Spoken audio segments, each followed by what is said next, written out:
When did we transition from fires on top of hills to LED lit lighthouses and solar panels? Hi, I'm Annie. I run Lighthouse Explorers, a maritime heritage project focused on lighthouses. And today, let's dive into the history of lighthouse lenses. In the earliest days of lighthouses, they relied on nothing more than open fires burning on top of towers or stone beacons.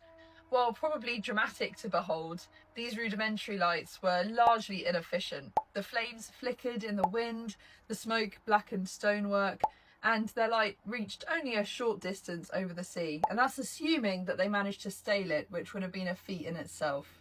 In the early days, the keeper's greatest struggle was to keep the flame alive, not to make it bright.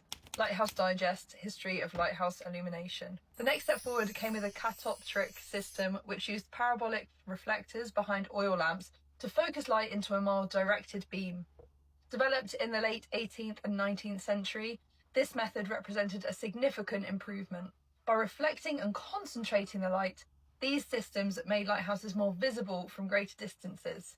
Yet, despite these gains, much of the lamp's light was still wasted.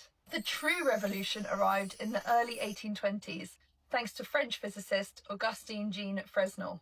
Fresnel developed a lens system that could capture and refract light more efficiently than anything before. His invention, known as the Fresnel lens, used concentric rings of prismatic glass to bend and focus the light into powerful beams. The genius lay in making the lens flat and lightweight compared to the enormous curved lenses previously imagined.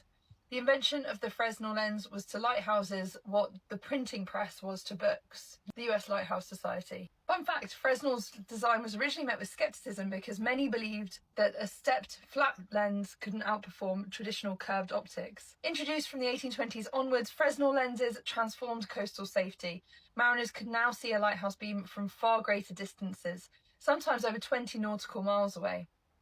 A first-order Fresnel lens could weigh several tons and contain hundreds of precisely cut glass prisms, yet still transmitted up to 80% of the lamp's light, compared to less than 20% with earlier reflectors.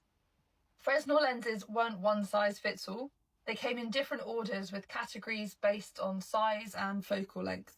First-order lenses, the largest, stood taller than a person and were reserved for major sea lights, while smaller fourth, fifth and sixth order lenses lit harbours and estuaries. Lighthouses didn't just shine fixed beams. Keepers used rotating machinery, often powered by giant clockwork mechanisms, to create distinctive flashing patterns, giving each lighthouse a unique signature, identifiable even in fog or darkness, also known as a characteristic. These clockwork devices would need to be wound daily, usually by hauling up a heavy weight that slowly descended inside the tower to turn the lens. As the 19th century progressed, lighting technology evolved too. Whale oil lamps gave way to kerosene burners and later to incandescent vapour lamps, producing brighter, steadier light. The arrival of electricity in the 20th century revolutionised lighthouse operation. Electric bulbs replaced oil lamps and clockwork mechanisms were replaced by motors. In some remote Scottish and Irish lighthouses, it took decades to switch from paraffin to electric light because of the challenge of laying submarine cables. Today, many historic Fresnel lenses have been retired in favour of modern, low-maintenance LED beacons. Museums such as the Museum of Scottish Lighthouses up in Fraserburgh and the National Maritime Museum in Greenwich preserve these lenses, telling the story of the people and the technology that once kept mariners safe. We've come a long way in terms of lighthouse technology, and hopefully this has answered the question of